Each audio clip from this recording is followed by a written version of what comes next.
بسم الله الرحمن الرحيم السلام عليكم ورحمة الله تعالى وبركاته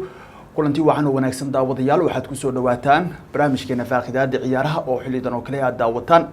alaabo waxaan ku soo qaataa faaqidaadena ciyaaraha wararka xiisaha badan ee waqtigaasi taagan iyadoo aan si gaar ah u dul istaagno sheekooyinka ugu xiisaha badan oo ay daawadayaasheenu aad ay u daneynayaan dhanka farsamada iyo kaamiraduna waa Fuad Maxamuud Maxamed qodobihiisa badan soo qaadan doona maalmahan xaaladda kooxda Newcastle waa qasab marka laga hadlayo isboortiga in la soo hadal qaado la wareegitaankii kooxda Newcastle United ee ku kacday 300 milyan ka badan waxa si guud u soo dhaweeyay taageerayaasha kooxdan ay leedahay laakiin qaar kamid ah taageerayaasha kubadda cagta ayaa ka walaacsan kulug lahaanshiyaha ninka lagu magacaabo waa dhaxal sugaha boqortooyada Sacuudi Arabia ninka lagu magacaabo Mohammed bin Salman kooxda inuu ku lug leeyahay iyo qaar kamid ah taageerayaasha kooxdu ay ka walaacsan hadaba sababtu maxay tahay sababtu waxay tahay in kooxdan xuquuq ahaan haatan ay hoos tagayso sanduuqa gargaarka dadweynaha ee Sacuudiga halkaas ay hoos tagaysaa marka kooxdu 80% leh marka taas ay ka walaacsan yihiin qaar kamid ah taageerayaasha waxa laga yaabaa in dadka qaar aysan ogaan karin inay u baahan tahay inay adeegsadaan lacagaha Sacuudiga ama sidoo kale kooxdu u baahan tahay inay adeegsato lacagtan kale ee sanduuqa dadweynaha marka arintaas isbarbar socota laakiin Newcastle kor iyo hoos waa la iibsaday koox dhaqaale la gelin doona runtii noqon doonta walaac badan ay taageerayaashu muujinayaan haatan wararka soo baxay waxay sheegayaan macalinka kooxdan ninka lagu magacaabay Steve Bruce in shaqada laga ceerin doono goorma la ceerin doona Steve Bruce waxa la ceerin doona sida wargeysadu isku raacayaan isbuuca soo socda marka laga soo laabto fasax ciyaaraha caalamiga Steve Bruce waa ku daayay oo shaqada waa laga ceerin doona sababtoo ah mashruucan weyn ee maalgashiga isagu kama shaqeyn karo sababtoo ah maalgashigan weyn wuxuu u baahan yahay macalin miisaami kara ciyaartooydu u baahan yahay dhanka suuqa isla markaana wax isku dabari karo isku keeni kara marka mashruucan kama soo bixi kara Steve Bruce macaan weynana la keeni doona isbuuca soo socdana shaqada waa laga ceerin doona sida majalada badan oo AS iyo dasan ay kamid yihiin ay ku soo waramayaan heshiiska Stephen Bruce uu kula jiro kooxda kubadda cagta Steve Bruce uu kula jiro kooxda Macbiaska wuxuu dhici doonaa dhamaadka ololahan hadda socda laakiin lama gaarsiin doono isbuuca soo socda waxa la dhihi doonaa heshiiskaada waan kansalnay lacag gunaha la siin doona oo inta ka dhiman qandaraaskiisa uu qaadan lahaa loo hormarin doona marka dhawahan lacagta soo heli doona marka ninkan 29 guulood uu gaaray 96 kulan oo uu kooxdan hogaamiyay maadaama ay ku jiraan kaalinta 19aad ee kala sareynta Premier League Newcastle 19 haatan ku jirta way dhibtoonaysaa iyadoo 19keeda ku jirto heerka labaad u calaamadaysan 300 milyan lagu gatay marka lacag dheer maahan waxa la filan karaa marka Newcastle xaaladda haatan ku jirto ciyaartooy waaweyn ay yimaadaan magacada la filan karana waxa kamid ah haatan ciyaartooydu way kala horeeyaan January 190 milyan la ogolyahay kooxdan ay suuqa geliso sababtu maxay tahay sababtu waxay tahay sharciga dhaqaale wanaaga wuxuu diidayaa kooxdu inay lacag intaas ka badan suuqa ay geyso Newcastle sharcigaas qaban doona oo lacagtaas ka badan ma isticmaali karto marka 190 milyan ciyaartooy ugu jiraan kooxda dhiigeeda sare u soo qaado oo wax uun gaarsiiyay ilaa suuqa xagaaga keeni doonaan ninka ugu horeeya imaan doona waa Antonio Martial oo ka tirsan kooxda kubadda cagta ee Manchester United ninkaas ay leeyahay kooxdu uu ku soo dhaqaaqi doona waa u imaan doona ninka labaad uu noqon kara waa Frank Casey xidig isna baxsadka ka ah kooxda kubadda cagta ee AC Milan ciyaaryahankan heshiiskiisa isna dhamaadka xilciyaareedkan uu dhacayo waana la heli karaa sidoo kale ninka saddexaad waa Juventus ninka khadka dhexe kubadda kaga ciyaara ee lagu magacaabo Aaron Ramsey xidigii hore Arsenal waxa loo badinayaa isna inuu Premier League ku laaban doono sidoo kale ninka afraad ee kooxda Newcastle ay qaadan doonaan wuxuu noqon doonaa Gulahiya Keylor Navas oo Paris Saint-Germain ka tirsan ninkan booskiisa wuxuu ku waayay Gianluca Donnarumma oo Talyaaniga isagoo Euro u soo qaaday baa horta ku yimid kooxda Faransiiska ka dhisan booskana kala baxay kulamadii ugu dambeeyay kursiga kaydka ku hayay Gulahiya Keylor Navas marka Keylor Navasna Newcastle booskeeda gooshu ku soo bilaaban doona ciyaartooydaas ugu jiraan la keeni doona kooxda marka hore 190 milyan lagu soo qiimeyn doona kooxda waxay kadib u dhaqaaqi doontaa magacyo waaweyn oo ay kamid noqon doonaan Haaland iyo Mbappe iyo magacyada sidaas iyo kooxdu iyo Ramos iyo Messi iyo Ronaldo iyo Pogba rag noocaas yaa kooxda diiwaanka ugu jira markii inay keento laakiin suuqa xagaaga ayuu noqon doonaa ciyaartooydaas inay kooxdu u soo dhaqaaqaan marka ay xaqiijiyaan inuu soo baxaan tartanka Champions League marka hore Champions League marka ciyaartooy ugu yaraan meel dhaxaad ay keeni doonaan kooxda caawiya marka kooxda ciyaartooy meel dhaxaad lagu arkana waxa imaan doona rag waaweyn tusaale ahaan Manchester City fiiri markii koow la aasaasay Stephen Ireland iyo rag noocaas yaa la keenay Robinho iyo dadkan arkaysaan mar dambe yimaadeen Eden Dzeko Aguero way soo kala dambeeyeen Samir Nasri Galici Yahya Toure Adebayo ciyaartoyda noocaas Faisal Company David Silva yani jiilba jiila ka dambeeyay ilaa maanta Manchester City ay haysato ciyaartoyda ugu fiican dunida banooniga ciyaara sida Kevin De Bruyne iyo ciyaartoy kale oo golahay Ederson uu kamid yahay difaaca ugu wanaagsan waqtigan sida la tilmaamo Robin Dias ninka lagu magacaabo xitaa keedkeeda rag badan fadhiyo kooxdan Sterling kan haatan aad ku fiican Ingiriiska hogaamiya kamida ciyaartoyda haystaan iyo Phil Foden daayirada xitaa kooxdu ku fiican kuna darsa macalinka ugu wanaagsan dunida haystaan sida la tilmaamo Pep Guardiola uguna aqli badan kubadda cagta marka kulay Newcastle ragaas camal ay noqon doonaan Chelsea xitaa wadadaasi soo martay dhismeedii ugu horeeyay Abramovich ku kooxda la wareegay rag badan uu keenay Jose Mourinho loo dhiibay rag uu keensadana Portuguese inkastoo ay u badnaayeen oo Carvajal iyo Ferreira iyo rag noocaas iyo Deco ay kamid ahaayeen haddana jiila ka dambeeyay oo Didier Drogba iyo Salomon Kalou iyo Ezian iyo kamid ahaayeen iyo John Obi Mikel ilaa lagu keeno raggii dambe kooxda wax weyn ka caawiye uu kamid ahaa Shevchenko iyo ciyaartooyigii kale aadka ugu reer Romania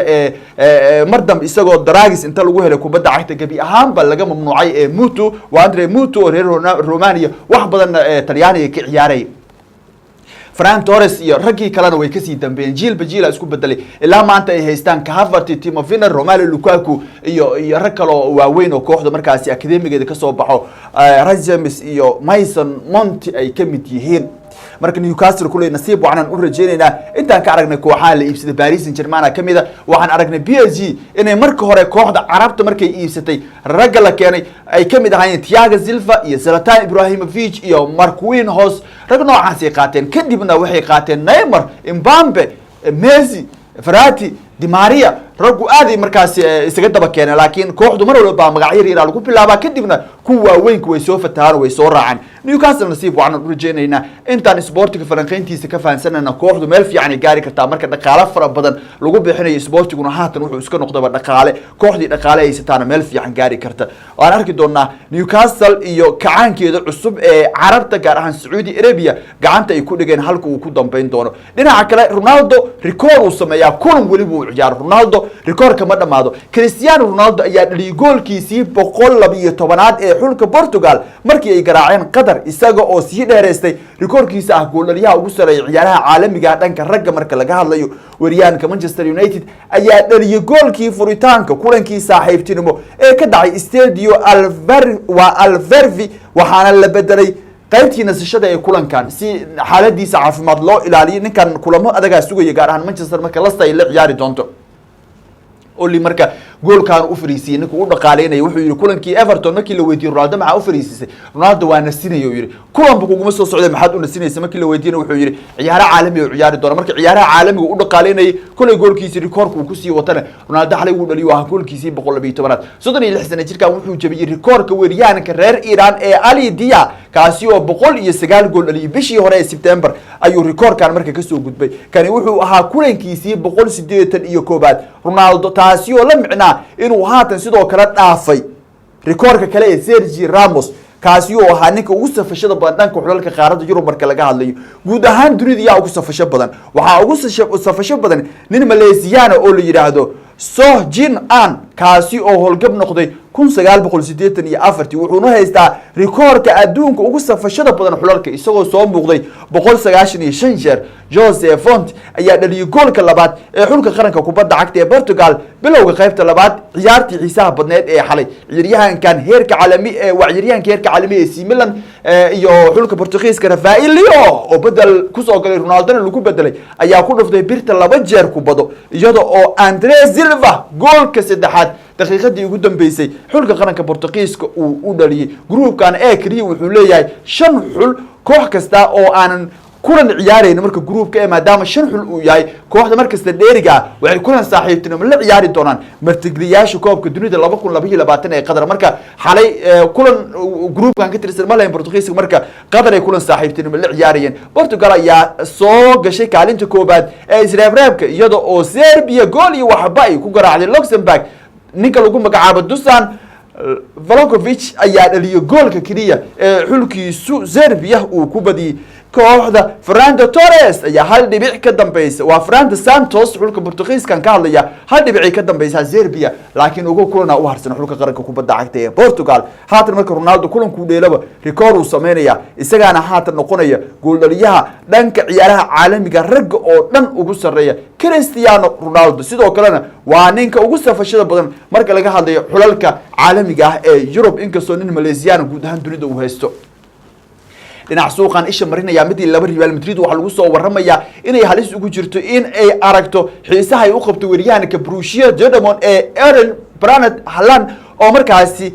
gabi ahaanba sii dhamaanay iyadoo xidigan la leeyahay wuxuu iska diidi karaa inuu usoo dhaqaaqo Bernabeu Haaland ayaa wali kamid ah xidigaha loogu doondoonista badan yahay kubadda cagta Europe kadib markii bandhig ilqabad uu ka sameeyay kooxdiisa Borussia si kastaba ha noqotee Los Blancos ayaa sidoo kale la filayaa inay mudnaanta koobaad siin doonto soo xirigelinta Kylian Mbappe kaasi oo ay xor ku heli karaan sanadka 2022 xiisaha ay u qabaan xidiga Faransiiska ayaana laga yaabaa inuu adkeeyo arrimaha la xiriira soo qaadashada xidiga lagu magacaabo Haaland laba wado midaa degtaal yiri marka Real Madrid labada dhinac ay rabtaa inay Haaland iyo Mbappe ku wadato marka Haaland dagaya hadii Mbappe xoog ay saaraan hadii Haaland xoog ay saaraan Mbappe dagaya marka Real Madrid haatan kan uu koobaad u yahay Kylian Mbappe sababtoo lacag badan kuma fariyo isagoo xor ay ku qaadan doonaan marka Haaland dagi doona xiisaas kulay Real Madrid way lumid doontaa leeyahay ninkan lagu magacaabo Haaland maadaama uu kamid yahay bartilmaameedyadii ugu weynaa suuqa kala iibsiga ee xagaaga haatan Mbappe xoog isugu geeyeen imaanshaha Mbappe waxa ka dhalan doonta ninkan lagu magacaabo Haaland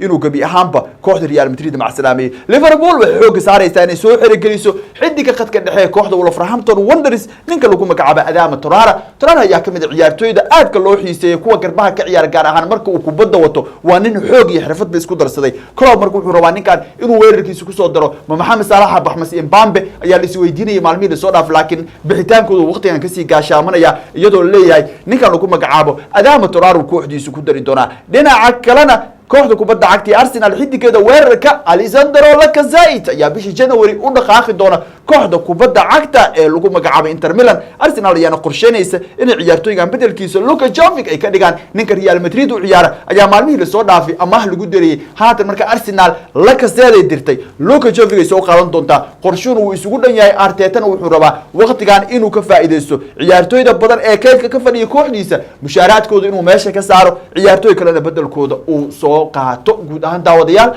barnaamijkeena faaqidaada oo aan idiin soo gudbinayay ayaan intaas kusoo gabagabeynaya farsamada iyo kaamirada Fuad Maxamuud Maxamed midna madinta inuu ku kulmi doono daawadayaal nabadgelyo